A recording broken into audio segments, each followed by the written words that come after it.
Chapter 60. Why would we be exiled? Sophie demanded, ignoring the pain as she stood to face the counselors. Bronte pointed to Sylvanie's prone form. Look what you've done to the alicorn. Do I need to remind you how important she is? The cloaked guys did that, not us, Keith shouted. Yes, and the only reason they had the chance is because you took the alicorn away from the safety of her pen and the protections we'd put in place, and brought her somewhere incredibly dangerous, Bronte snapped back. Do you have any idea what chaos it will cause if we have to inform the populace that the rebels struck again? This time injuring the only creature who can reset the timeline? So don't tell them, Keith suggested, earning himself an icy glare from Bronte. And how, Mr. Sensen, are we supposed to hide this news when we've announced that the alicorn will be swooping around the sanctuary in just over a week? She will clearly not be up for flying. We'll be lucky if she's still alive. His words felt like knives, and Sophie glanced at Sylvanie. An ugly red stain had seeped through the bandage on Sylvanie's broken wing, and Sophie sent a silent plea for the glittering horse to be okay. Grady ran a hand through his hair. If anyone should be held responsible, it's me. I gave Sophie permission to go. So I can get fixed. It's not like I did this for fun. Sophie held out her bruised hand. Does that look like fun? No, Counselor Emery agreed, looking away from the wound. He turned to Sylvanie's unconscious form. But you must understand how serious this situation is.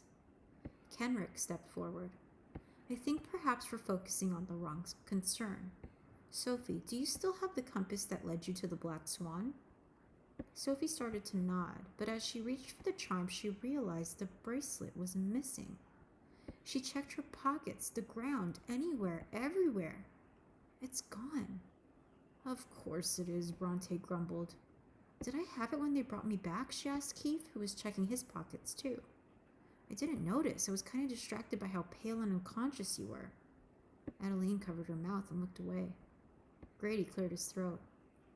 I'm sure the Black Swan didn't want anyone coming back, and I'd bet anything they'd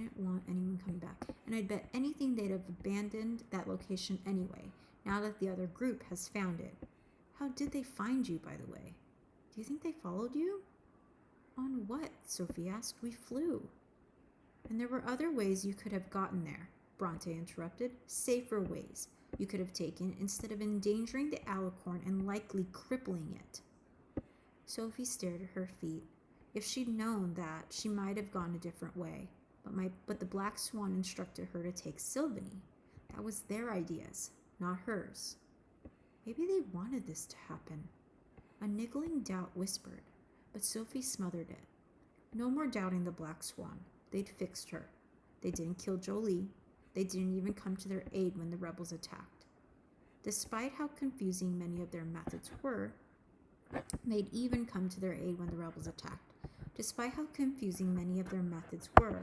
they were the good guys. Counselor Emery rubbed his temples, and Sophie could only imagine the headache of arguments that must be raging in his mind as the counselors debated with each other.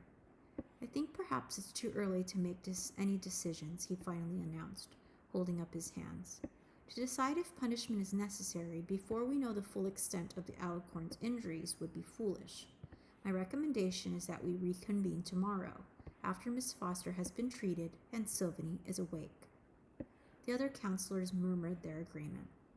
Bronte rolled his eyes. What time can Miss Foster finally take her medicines? Elwyn stepped forward.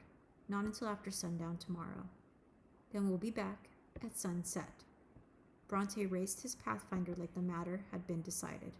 Wait, Sophie called, turning to Counselor Emery. I need a few more hours than that. What for? Bronte demanded. I need to go to Everglen. She couldn't risk that they might haul her away to exile without giving her a chance to fix Alden. She had no idea if there were any part of him she could rescue, but there was no way she wasn't going to try. You really believe you can heal his mind? Kenrick asked quietly. According to the Black Swan, I was designed that way. Incredible, Counselor Tarek breathed. More like incredibly complicated, Bronte barked, and Sophie wished she had something to throw at him. Leave it to him to find a problem with everything. What do you mean, Bronte? Kenrick asked. I mean that we've spent so long operating under the knowledge that we can't fix broken minds that we've never had to consider whether we should. He would leave Alden trapped in madness? No, Bronte admitted quietly. His recovery would be a tremendous gain. But where do we go from there? How do we decide who to heal and who not to heal? How about the ones who are innocent, like Prentice, Sophie suggested. Was Prentice innocent? Bronte countered. Regardless of whether he was working for good or ill, he was still violating our fundamental laws. Is that worthy of redemption? Yes, Sophie answered, expecting the others to echo her, but the counselor stayed silent. Okay, what about someone like Brandt? Sophie tried. Grady and Adeline gasped, like they hadn't considered the idea. His mind was broken by accident. I would still fear a slippery slope with that precedent, Bronte replied. So what are you saying? Counselor Emery asked him. Only if this ability exists, it will need to be regulated and sanctioned, just like the breaks themselves. Careful thought and consideration will need to be given before each time it is used, and a unanimous vote should be required. Unanimous? Tarek asked. You realize how rarely we come to those. Exactly why it should be a requirement.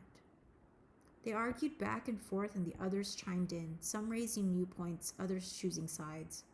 Sophie tried to keep up with it all, but it got so complicated and her body was so sore and tired that she finally raised her hands and called out, "Excuse me." Her mouth went dry as all eyes returned to her. She cleared her throat. Sorry, it's just, don't you think we should wait until we find out if I can even do this before we start piling a mess of rules on it? And as the one who has the ability, don't I get any say in when I will and won't use it? Yes to your first question, Bronte conceded. No to your second. Sophie opened her mouth to argue, but she caught Counselor Tarek shaking his head and decided to refrain. Counselor Emery rubbed his temples again. Clearly, we need to explore the realms of possibility before we discuss the complexities of the reality. So how about we convene at Everglen an hour after sunset and see what happens? We can debate further from there. The others agreed, and Grady promised to arrange everything with the backers. Everyone flashed away, and only then did Sophie realize she'd agreed to try healing her first mind in front of an audience. I get to go too, right? Keith asked. Of course, Grady promised, and Sophie was relieved. Keith deserved to be there, though she had no idea if she was really going to be able to fix anything.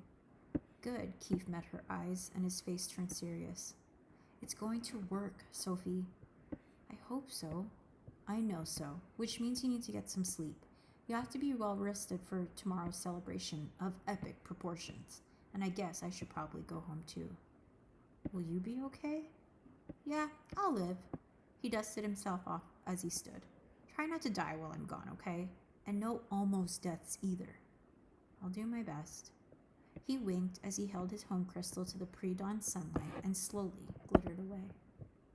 I can't believe I'm saying this, but I think Keith's growing on me, Grady mumbled. Me too, Sandor agreed. Though I'd prefer he stop calling me Gigantor. Everyone laughed, but then Grady's smile faded. It better help the gnomes get Sylvanie somewhere safe, and you need to rally the other goblins, Sandor. He glanced at Sophie. Think you'll be able to get some sleep, even with the pain? I've had worse, she promised, wishing it weren't true. Grady sighed and turned to leave. Are you going to tell the backers what I'm trying to do? She called after him. I think I have to. I hate to get their hopes up, but they'll wonder what's going on when all the counselors show up. I guess. She let him walk a few more steps before she asked, what if I can't do it? Grady walked back and took her hands. Then they'll appreciate how hard you tried. And you'll know you did everything you could. And we'll all find a way to let him go for good. Okay? Sophie nodded. He gave her another hug and wiped away the tears she hadn't even noticed she was shedding. Come on, Sophie, Adeline said, gently draping an arm across her shoulder. Let's get you cleaned up as much as we can, and then you need to rest. You have a big day ahead of you.